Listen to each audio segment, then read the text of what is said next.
Dear fellow Toastmasters and guests, today I would like to tell you really about unbelievable adventure which undertaken 5 Norwegian and 1 Sweden explorers for proven cross-cultural communications between nations in ancient times. Tor Heyerdahl was a zoologist as to his first graduation, who decided to be ethnographer because he always very interested of cultures of South America.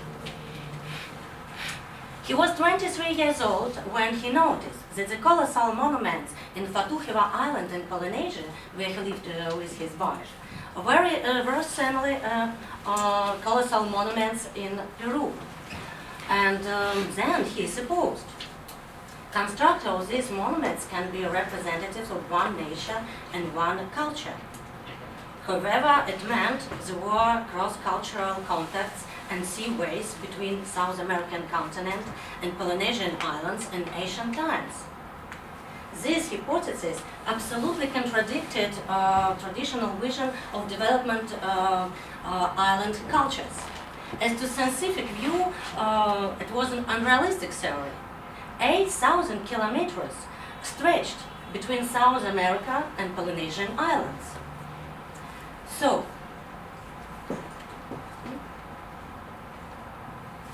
the head of local clans told Tor about their godson Kon-Tiki, who opened these islands and he sailed up the ocean on the handmade raft and taught them many arts. All of these facts and cultural congruences inspired Tor to prove the idea that ancient people could cross the Pacific Ocean from South America to Polynesian island in the handmade raft. To do this, he needed to build up raft. Fortunately, there were many reports and drawings made by Spanish conquistadors of Inca raft, so Tor and his friends could use these reports for construction of their raft. Nevertheless, there were many problems for realization of this adventure. First of all, they had not any money for this expedition. Not one of the members of the expedition was not a sailor. Moreover, Tor Heyerdahl could not swim. When he was a child, he floated twice and he was afraid of water like a fire. And additionally, his colleagues told him that his approach to test his story was not scientific. Ethnographic challenges could not be solved like secrets of detective novels, said one scientist. Also, he reminded him, the Polynesians could not have any boats. Tor objected him. There were handmade rafts. Well, responded his colleagues, let's cross the Pacific Ocean in handmade raft from basilwood, and we will speak with you about a realistic idea. And that moment, Tor was strength in his desire to prove this theory. Well, it was lucky. He was a member of Explorer Club, where communicated ethnographers each other. And the famous polar explorer, Peter Frauchen, helped him to attract attention to his expedition. This is arguments for and against expedition. Only one argument for expedition and many arguments against this expedition. How did the expedition team? Of course, Tor was a leader and inspirer of this expedition who wanted to prove his theory. The second member of expedition became German von Singer. He was a sales manager of range equipment. They met during the lunch. A German was so impressed Tor's theory that he decided it would be a very good project for him too, because he hated his current job, in fact. So So, unexpectedly, sales manager became a future sailor in adventure expedition. German invited to this project his friend Eric Hasselberg, because he could responsible for measurement for latitude and longitude of the sun with accent. It is a special equipment who could define some location on the sky as to your placement on the land. It was very important for their expedition. And after that, Tour sent his Norwegian friend message. I was going to expedition in Polynesia. I need companions. Would you like to join me?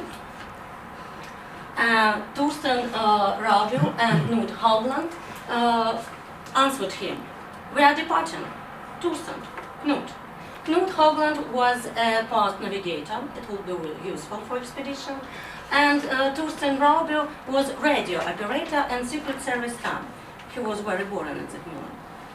And the last member of the expedition became Bernd Danielsson. He was a Sweden ethnographer who read about expedition from newspapers. He decided to participate in this project because he also were interested in cross-cultural links between nations and nation times. So, they were expected to sail 8,000 kilometers across the Pacific Ocean from South America to Polynesian Islands. To arrange this adventure, they had to solicit many challenges. First of all, they need investments. Thanks to Tour friends, they could find money. Building craft.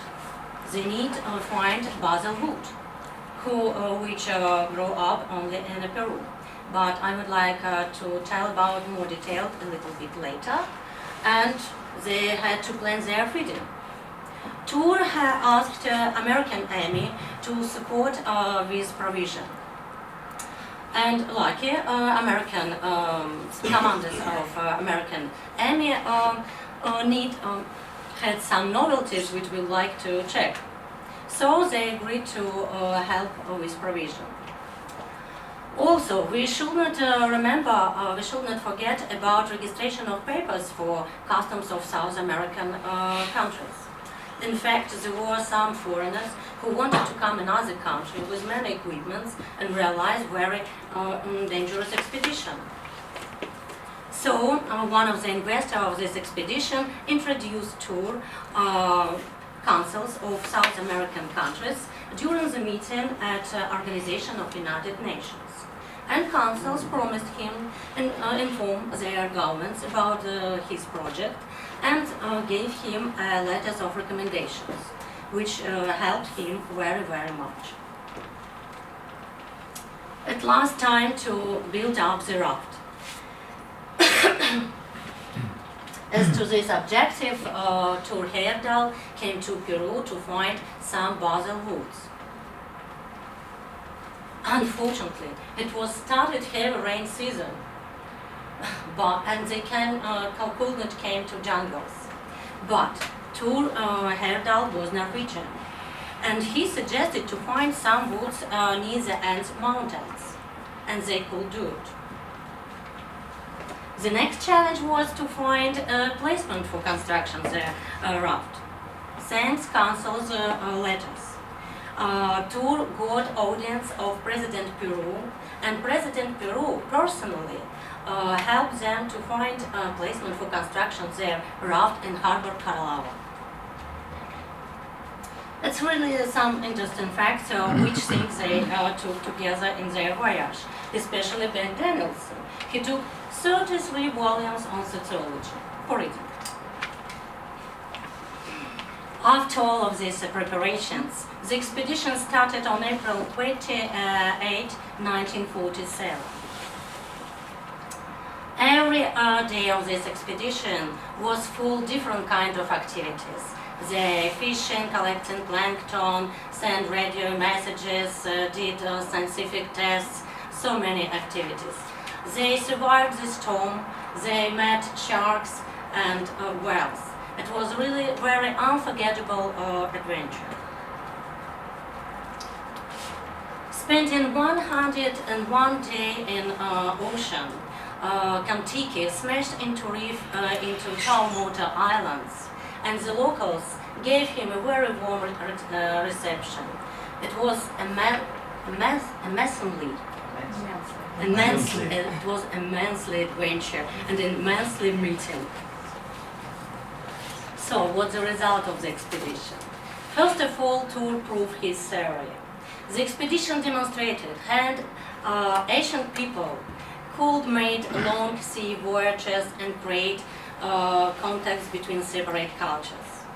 But the general idea, I think, from life experience of Tour Heyerdahl, that every one of us can our dream come true. Thank you.